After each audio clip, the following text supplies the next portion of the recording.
نحمده ونصلي على رسوله الكريم. أعوذ بالله من الشيطان الرجيم. بسم الله الرحمن الرحيم. قل بفضل الله وبرحمته فبذلك فليفرحوا هو خير مما يجمعون. وقال رسول الله صلى الله عليه وسلم: من أحب أن ينظر إلى وتقاء الله فلينظر إلى المتعلمين والذي نفس محمد بيده ما من متعلم إلا يختلف إلى باب العالم إلا وله بكل قدم وبكل حرف عبادة الصلاة وبنيت له مدينة في الجنة ويمشي إلى الأرض والأرض تستغفر له وينادي مناد هؤلاء وتقاء الله أو كما قال النبي صلى الله عليه وسلم. زمای عزتمندو، دا ډیره یو بابرکته موقع ده، ځکه حدیث کې راځي وی په دې داسې موقعو باندې کې د الله او د قبر او د حشر د جنت او د جهنم او د مرګ نه وروسته تذکرې کېږي. نو په داسې مجلسونو کې که څوک شامل شو او د شمولیت نیت یې مني، اسې راغی په سکار باندې راغی او دلته یې چا سره کار او کېناستو، نو الله د ټولو مغفرت نصیب کړي. حدیث کې راځي لا یشقى جلیسهم، دې سره ناس خلق دا بدبخته کېږي نه. زما عزتمندو، وی کله د قرآن ختم وشي، یو کس ختم وکړي، دوه وکړي، درې وکړي، څلور وکړي، څومره ختمونه چې چا وکړو، نو د یو ختم د استقبال لپاره د الله د خوانه د ملأ اعلانه د یو ختم د استقبال لپاره 4,000 فرشتي دا د یو ختم د استقبال لپاره راځي. او چې څومره ماشومانو ختمونه کړي دي، 2,000 فرشتي به د الله د خوانه راغلي، د ملأ اعلانه به راغلي. او زما عزتمندو، دا خو د الله کتاب دی، د الله کلام دی. ځکه مخکې څومره چې الله کتابونه را لېږلي وو، تورات او زبور او انجیل او د هغې نه علاوه چې د صحایف وو، هغه صرف کتابونه او کتابي شکل کې راغلي. او دا قرآن دا د الله کلام دی، الله پرې په خپله خبرې کړي دي، د الله خبرې دي، او دا د الله کلام هم دی او دا کتاب هم دی. او زمونږ د پیغمبر محمد صلی الله علیه وسلم نه چې مخکې څومره پیغمبران راغلي دي چې 1,40,000 کم او زیات دي یا 2 لکه دي، مختلف روایت دي. نو په هغې باندې کې دا کتابونه، دا صحایف د الله د طرف نه را نازل شوي دي. نو د جبریل علیه السلام یو څو پیرې راغلي دي، لکه روایتو کې راځي ابراهیم علیه السلام باندې تقریبا 10 پیرې راغلي دي. دا جلیل القدر پیغمبر دی. چا باندې څه خو د شلو پیرې نه زیات تقریبا دی باندې یو پیغمبر خواله نه راغلی. او چې کله د دې قرآن نمبر راځي، نو دا قرآن په محمد رسول الله صلی الله علیه وسلم باندې په 30 کاله 6 میاشتې او سرور په د پاسه په دې کې دا قرآن چې راځي، نو جبرئیل علیه السلام د الله د خوانه دا مقدس کتاب او مقدس کلام چې وروړي، نو د 18,000 نه زیاته پیرې دی راغلي دي. 18,000 پیرونه زیات دی راغلي دي. او زما عزتمندو، سم چې د دې قرآن مرتبه ده، د دې کلام مقام دی، د دغسې په فرشتو کې د ټولو نه غټ مقام والا فرشتې دی راوړی دی. او دغسې په ځمکو کې د ټولو نه معزز او مکرم مقام چې هغه مکة المکرمه، مدینة المنوره، هغه مقامات دي. نو په دنیا کې په هغه معظم او مکرم مقاماتو کې د دې نزول شوی دی. او په انبیاو کې د انبیاو سردار محمد رسول الله صلی الله علیه وسلم په هغه باندې راغلی دی. او په میاشتو کې ولا هغه ازبرګه میاشت، هغه د روژې میاشت چې الله رب العزت په یوه شپه کې د لوح محفوظ نه آسماني دنیا ته په یوه شپه کې راوستو. هغه شپې ته چې کوم اعزاز او کوم برکات چې دغه شوي دي، میلاو شوي دي، هغه هم د دې قرآن د وجې نه دي. نو د دې قرآن د وجې نه د رمضان میاشتې ته اعزاز میلاو شوی دی، د دې قرآن د نزول د وجې نه شب قدر ته اعزاز میلاو شوی دی، او د دې قرآن د نزول د وجې نه مکه او مدینه او هغه معزز مقاماتو ته کوم اعزاز چې میلاو شوی دی هغه هم د قرآن د وجې میلاو شوی دی او زمونږ او ستاسو دا بچي او زمونږ او ستاسو دا واړه زمونږ او ستاسو دا لوڼه او زمونږ او ستاسو دا نوسي او نوسۍ دې ته کوم اعزاز میلاویږي نوجوانانو ته کوم اعزاز میلاویږي بوډاګانو ته کوم اعزاز او شرافت میلاویږي هغه هم په دې قرآن باندې میلاویږي ما ستاسو مخکې یو حدیث ذکر کوم حضور صلی الله علیه وسلم فرمایي من احب ان ينظر الى اتقاء الله څوک چې دا غواړي څوک چې دا خوښوي ان ينظر الى اتقاء الله چې دې د الله هغه مخلوق ته وګوري هغه بندګانو ته وګوري هغه خواصو ته وګوري چې هغې ته الله د جهنم د اور نه د نجات چې دی نو براعت ورکړی دی سرټیفیکیټ ورته میلاو شوی دی چې دنیا کې دې جنت والا وویني نو چا ته دې وګوري فلینظر الی المتعلمین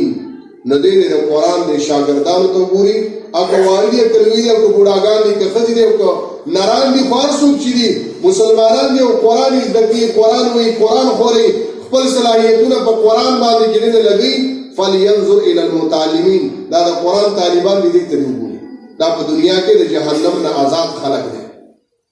او بیا حضور صلی الله علیه وسلم قسم خوري والذي نفس محمد بیده زمان پاک ذات قسمی د کوم ذات په قبضه کې زما روح او ساه دی ما من متعلم الا يختلف الى باب العالم الا وله بكل قدم وبكل حرف عباده صنع وی زما پاک ذات قسمی د کوم ذات په قبضه کې د محمد رسول الله صلی الله علیه وسلم ساه روح دی کوم یو طالب علم چې د دې قرآن د زده کړې لپاره د خپل کور نه روان شو مدرسې ته راغی جومات ته راغی مکتب ته راغی د قاري صاحب خواله راغی د مولي صاحب خواله راغی د بل استاد خواله راغی چې دا قرآن د زده کړه الا وله بكل قدم عبادت صنع نو په یو یو قدم باندې دته د یو کال نفلي عبادت ثواب میلاوي یو کال نفلي عبادت ثواب په یو قدم باندې وبكل حرف عبادت صنع او په یو حرف باندې یو حرف باندې الف زده کړو با زده کړه تا زده کړه ثا زده کړه یو حرف بكل حرف عبادت صنع نو په یو حرف باندې دته د یو کال نفلي عبادت ثواب ملایي وبنيت له مدینه فی الجنه او دله د یو قدم په بدله کې او د یو حرف په بدله کې په جنت کې یو خار آبادی بلډینګ نه مدینه فی الجنه یو خار د یو قدم په بدله کې یو خار د یو حرف او د یو ټکی په بدله کې وینادي منادن د پزمکه روان دی او د اسمان نه ندا کیږي حولای او تقوا الله چې دا په دنیا کې د جهنم نه آزاد خلق دی وهو يمشي على الارض د پزمکه روان دی والارض تستغفر له زمکه والا تر دې پورې چې په هوا کې مارغان او په دریاب کې میان او کبان د دې لپاره د مغفرت دعاګانې غواړي وې دا سفارشي دی دا قرآن دا سفارشي دی شافع د خدای پیغمبر وی سفارشي دی خدا سے سفارشي نه چې دې فعل کېږي سفارشي کمزوري او فعل کېږي نه مشفع سفارش د منل شوی دی ماهل دی به د خدای په دربار کې چا چې د دې آیت ساتو خپل صلاحیت په دې قرآن باندې ولګول ماهل دی به هغه لپاره جنگي دی د خدای په دربار کې مصدق او جګړه د منل شوی ده من جعله امامه چا چې د قرآن مخې ته کېښود د دې په مطالباتو باندې عمل وکړو قاده الى الجنه نو دا قرآن به دغه انسان سیده جنت ته بوځي ومن جعله وراء ظهره چا شاته ورځو نو دې به څوکي ساقطه الى النار نو دا قرآن به دغه انسان سیده دوزخ ته بوځي زما عزتمندو زمونږ دلته محنتونه زمونږ دلته په دنیا محنت اګه په زمیندارۍ دی اګه په تجارت دی اګه په بل څه دی او په بل څه دی نو فایده په الله وایي نو موږ له فایده په دنیا کې راکړي خدا به یو پیر زمونږ نه پاتې کیږي زمونږ په دنیا محنت زمونږ د دنیا لپاره منډه دا به مونږ په یو موړ باندې پرېږدي، خو قرآن سره مینه، قرآن سره محبت، د قرآن تلاوت کول، د قرآن د طالبانو خدمت کول، د قرآن د طالبانو امداد کول، دې سره مینه ساتل، خپل بچي قرآن والا جوړول، نوسی قرآن والا جوړول، محلي والا قرآن والا جوړول، دا محنت به مونږ نه پاتې کېږي نه. حدیث کې راځي وی کله چې قبرونه وچوي نو دا قرآن به راشي، قبرونه وچاودو قرآن راغی. حدیث کې راځي، ترمذی حدیث دی، کرجل الشاحب، د یو کمزوري او د زیړ سړي په شکل کې به قرآن راشي. علما د دې حدیث تفسیر کوي چې دا د زیړ او د کمزوري سړي په شکل کې به دا قرآن ولې راځي. نو دا به د دغه محنت ته اشاره وي چې ته په 3-4 زره روپو باندې او په 15-16 زره روپو باندې ځان دې قرآن ته وقف کړی او د خپل صلاحیتونه په دې قرآن لګولي، اگر چې تنخواه ورته هېڅ نه ومیلاو شي، 4 زره به څه تنخواه وي او 15 زره به څه وي. او چې زمونږ په مدرسو کې د ټولو نه غټه تنخواه ده، غټه، ما سره خپله 14 استادان دي، نو د ټولو نه غټه تنخواه دا چې دی نو مونږ سره 8 زره روپۍ ده، او ما سره د لنګري تنخواه 14 زره روپۍ ده.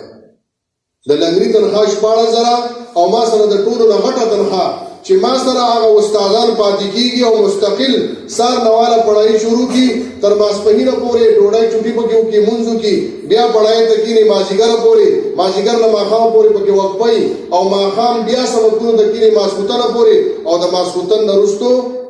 تر 10 بجو پورې 9 بجو پورې دا پړهایي کې د هغې تنخواه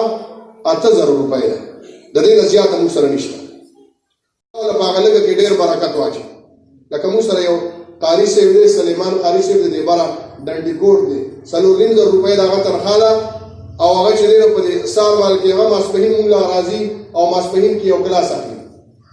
او په دې موټرسایکل باندې دا کیکونه میکونه دا بسکټ چې دی دا هغه ګرځي. د دې مخ کړو کې هغه چې دی نو عمرې له تللی نو ما ورته وایي چې دا ته څنګه لاړې؟ وایي چې دا تنخواه به تاسو راکوله، څه به نورې پیسې ما ګټلې، وایي دا به مې کور کې ښځې له ورکولې او جمع کولې او چې وخوشمالۍ 10 زره روپۍ وایي زه مې عمرې له لاړم.